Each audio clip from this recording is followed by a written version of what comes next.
Hi guys, I'm so excited to be sharing a super yummy recipe of a gluten-free cake today. So guys, there's no milk, there's no yogurt, there is no eggs, there's no butter in this one.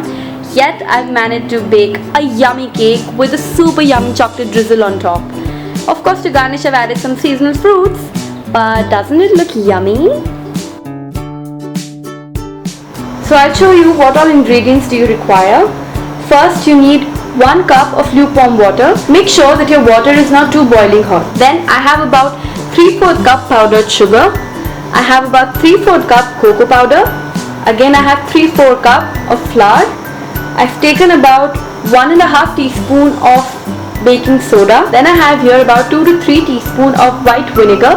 This is not white wine vinegar or anything very fancy. It's your normal white vinegar. Followed by 3 to 4 teaspoon of canola oil.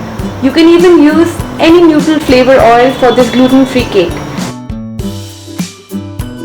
To mix first all the dry ingredients, I'll start with my flour. I'm following it up with sugar. Guys, use powdered sugar for best results in microwave. Now I'm going to add cocoa powder. I'm going to add the baking soda. I'm lightly mixing. And please pardon me if I get a bit messy. Okay, now create a little well. Here I'm going to add all the liquid ingredients. The reason I have used baking soda and not baking powder is that vinegar is going to react with my baking soda and it will aerate the cake. Now how do I mix the rest of the batter? To this mix is by adding the lukewarm water. You might struggle a bit mixing this batter since you're not used to baking a cake without eggs and butter, but don't worry. It will taste and look as yummy. If you find your batter a bit too runny, then avoid adding more water at this point of time.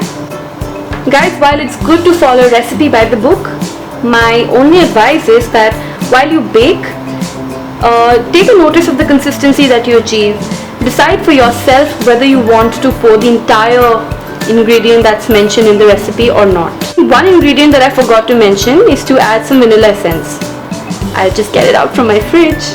I'll add about 1 to 2 teaspoons of vanilla essence. Guys, also when you're cooking with a cake that is gluten-free, make sure that you would very lightly mix the batter. Maybe try doing a cut and fold, but don't whisk it too hard. Just see how beautiful the batter has achieved the consistency. The batter is in a very small quantity, so I will be baking it in this round glass bowl. Make sure any container that you choose to bake with using a microwave, it is microwave safe. So to grease this bowl, I'm going to use some canola oil.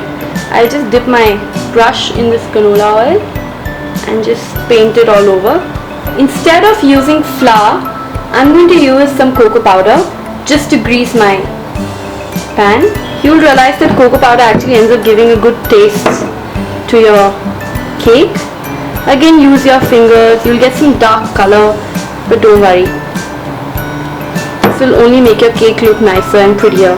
Now it's time to just pour this batter into the bowl.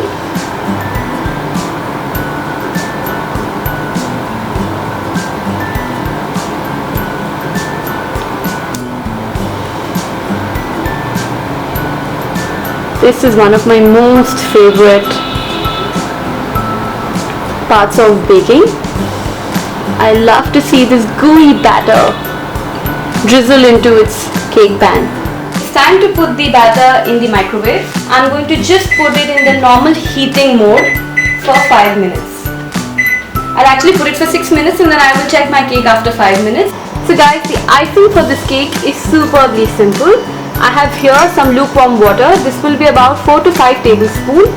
Then I have about half cup powdered sugar, and again I have about 1.5 tablespoon of cocoa powder. First, just put your lukewarm water in a bowl.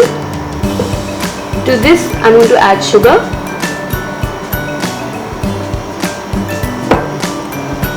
Obviously the idea is to dissolve the sugar,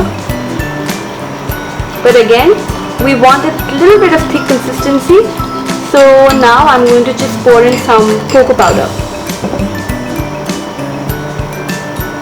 You may feel this to be a bit runny and not as thick as how icings are supposed to be, so just make sure that you pour in more sugar, more cocoa powder, just the way you like, and then leave this icing in fridge for at least 20 minutes. So guys, this is what my beautiful cake looks like. To make it look ready, look at that.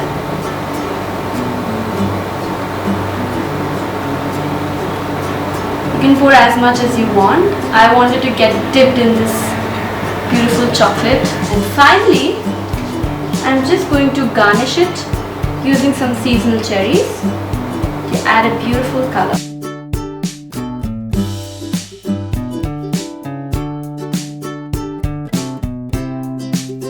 I'm just going to put it in fridge for some more time for the chocolate to settle on the cake. And hey, when you want to serve it, you can serve it with a nice scoop of vanilla ice cream, or you can pour some whipped cream, whatever that you like.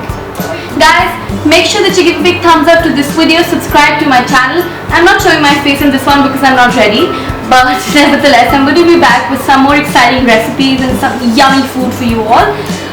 So do subscribe to my channel, share as much as you want. And if you have any queries, then please drop your comments. I'd love to answer those. See you guys until next time.